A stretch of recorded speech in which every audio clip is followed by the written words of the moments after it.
The good news is that behavior and behavior change is not as complicated as most people think. It's systematic. And there are ways to understand behavior that are pretty straightforward and simple, and I'm going to share some of those with you today. There are 15 ways behaviors can change. There are not hundreds of behavior types. There's 15 ways. When we talk about health behavior change, people are mostly talking about long-term change, and this row, these are the 5 that represent different types of long-term change. I'm not going to go into depth here, but what I want to explain to you is when it comes to long-term change, there's only 2 ways you can get it done. Number 1, you can change your environment. So before, here's your environment, certain behavior, and then after, the changed environment changes your behavior. That's a reliable way. It also includes your social environment, before, after. Now, changing the environment is a reliable way to change your behavior. However, it can be tricky, especially the social environment with families and coworkers and so on. So there's one other way of changing your behavior long term, and I'll give you a hint. It does not have to do with motivation. Surprise.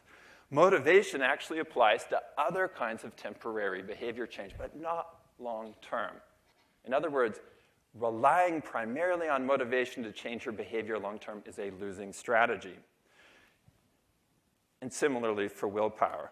So if you can take those off the table if you make the behavior change tiny enough. Now, in this grid, this is where habits live, blue path. It's something familiar that you do from now on.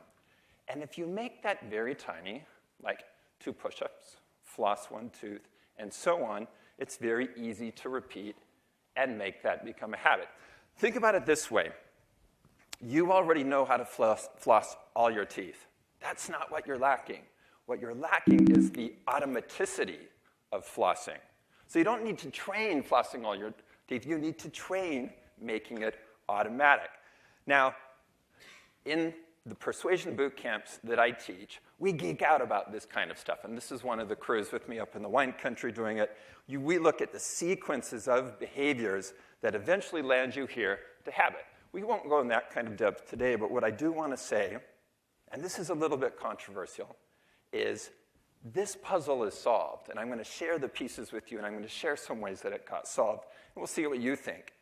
That there's a new way to create habits that is reliable and it's systematic.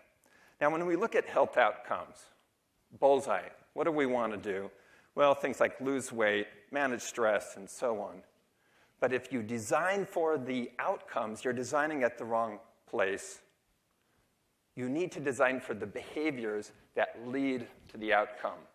And if you take an issue like weight loss, there are many, many behaviors that can contribute to that outcome. Stress reduction, eating better, and so on.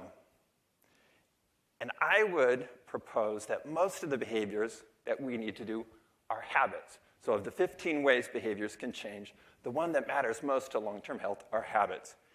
And as we create what I call these tiny habits, and we can't do it all at once, little by little, we will then approach this health outcome in a very reliable way, in a way that doesn't regress, in a way that doesn't make you, oh, I give up, now I'm just going to go back to how I was. Let me share a personal example, and I hesitated about including this, but I will.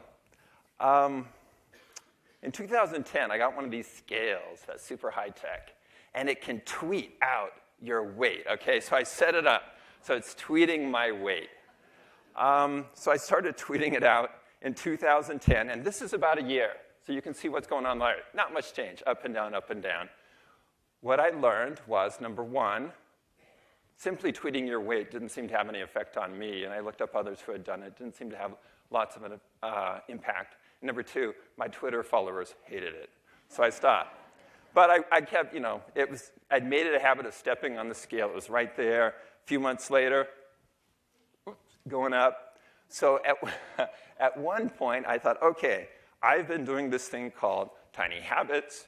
It's something I've applied elsewhere. Now I'm going to apply it to weight loss because I want to lose some pounds. So after creating many, many, many, many tiny habits, this is where I am this week. So So that's probably the course of a year or so. So you can see no real change. And then putting together little by little these tiny habits that took root and would grow, I believe I've made a long-term change. Now, we'll see 5, 10 years from now, but it seems like these habits will be very hard to undo. So I put this out there. When you know how to create tiny habits, you can change your behavior and your life.